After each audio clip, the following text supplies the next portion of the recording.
ইসলামী আন্দোলন বাংলাদেশ মনে করে ব্যাপারটা এরকম হলো, যেরকম কোন এক ব্যক্তি হোটেলে গেছে খাওয়ার জন্য, ডাইলের মধ্যে দেখে এক আমের বাড়া চুষতেছে, কিন্তু চুকা নাই, মিষ্টিও নাই, কষও নাই। কিরে ভাই, আমের বাড়ার মধ্যে চুকা মিষ্টি কিছুই নাই যে?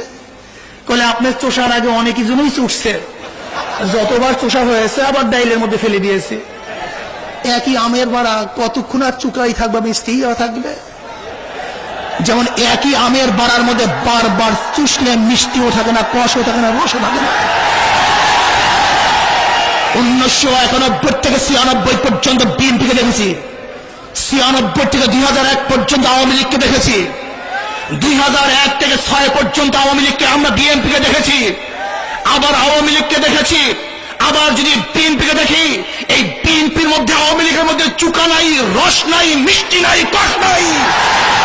এদেরকে ক্ষমতায় বসানো মানুষ শান্তি পাবে না, বরং এদেরকে পরিবর্তন করে ইসলামকে ক্ষমতায় বসাতে হবে। কত সত্য না মিথ্যা? Press the bell